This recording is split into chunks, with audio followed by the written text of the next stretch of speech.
Hello friends मैं रिजवान और आपनालोक सकलोके मोर चेनेलলৈ स्वागतम जनाइছোঁ। যদি আপুনি নতুন ভিউৱাৰ হয় দেন প্লিজ তলত থকা সাবস্ক্ৰাইব বাটনটো হিট কৰিব নাপাহৰিব। আজি মই এটা কমপ্লিট ৰেচিপি ব্লগ লৈ আনিছোঁ। মই বনাম চিকেন আৰু আপোনালোকৰ লগতো শ্বেয়াৰ কৰিম, গতিকে চাই থাকক। So let's start the video'. মই লৈছোঁ 1 কেজি ব্ৰইলাৰ চিকেন আৰু এইখিনি এতিয়া ভালকৈ সাফা কৰি ধুই লওঁ। মই এতিয়া চিকেনখিনি ধুই লৈছোঁ। ধুই ইয়াতে হালধি আৰু নিমখ দি ভালকৈ মিক্স কৰি নৰ্মেলকৈ যেনেকৈ ফ্ৰাই কৰে তেনেকৈ ফ্ৰাই কৰিম, সেইটো নেদেখাওঁ আৰু। মই এতিয়া চিকেনখিনি ফ্ৰাই কৰিলোঁ আৰু কি ইনগ্ৰেডিয়েণ্টছ লাগে নৰ্মেল যি আমি ইউজ কৰোঁ সেয়াই। আলু লৈছোঁ আৰু পিঁয়াজ কাটি লৈছোঁ, শুকান জলকীয়া লৈছোঁ 3টামান, তাৰপিছতে আদা নহৰু পেষ্ট লৈছোঁ আৰু ফ্ৰাইড চিকেনখিনি। এতিয়া নন ষ্টিক পেন এখনত অলপ তেল ঢালি লৈছোঁ, অইলটো চবফালে স্প্ৰেড কৰি লৈছোঁ। এতিয়া এই গৰম হৈ থকা তেলখিনিত মই পিঁয়াজ আৰু জলকীয়া দি দিছোঁ আৰু এইখিনি ভাজিম।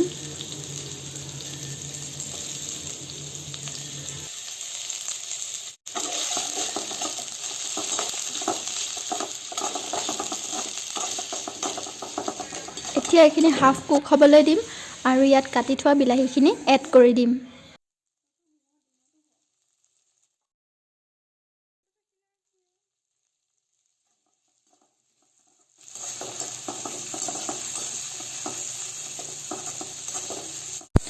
অলপ নিমখ এড কৰি দিছোঁ সোনকালে সিজি যায় যাতে।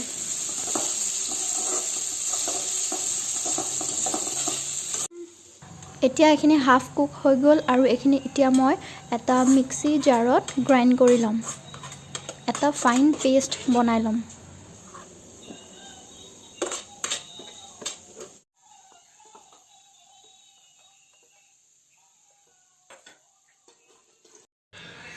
এতিয়া সেই সেম পেনখন ইউজ কৰিছোঁ, গৰম হ'ব দিম আৰু 1 চামুচ বাটাৰ দি দিম।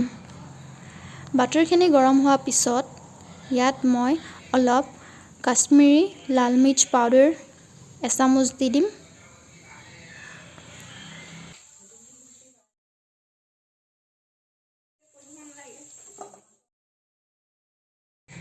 আৰু ভালকৈ মিক্স কৰি ল'ম। এতিয়া ইয়াত মই পেষ্টটো দি দিম আৰু ভালকৈ মিক্স কৰি ল'ম।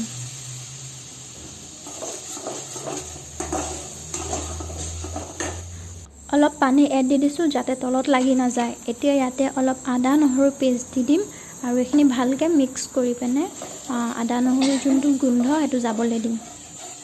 2 মিনিটছ কুক কৰাৰ পিছত ইয়াতে কাটি থোৱা আলু পিচেছকেইটা দি দিম।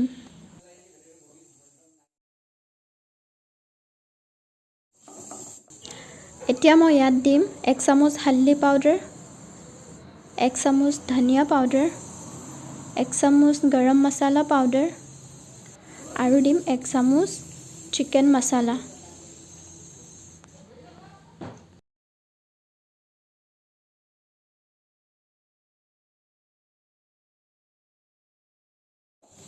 আৰু ভালকৈ মিক্স কৰি ল'ম।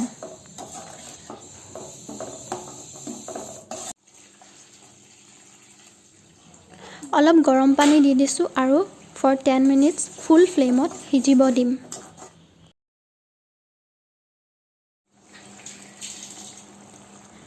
আলুখিনি ভালকৈ সিজি গৈছে আৰু এতিয়া ফ্ৰাই কৰি থোৱা চিকেনখিনি ইয়াত দি দিম।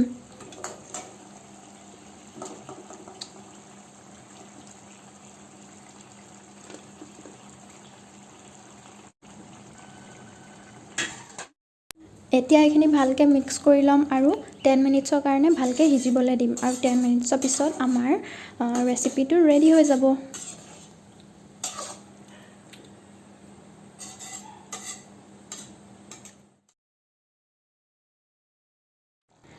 এইখিনি এতিয়া ধুনীয়াকৈ উতল আহি আছে আৰু এইখিনি হৈ গ'ল। যদি ভিডিঅ'টো চাই ভাল পালে দেন প্লিজ লাইক কৰিব, কমেণ্ট কৰিব আৰু ছাবস্ক্ৰাইব কৰিব। Bye bye.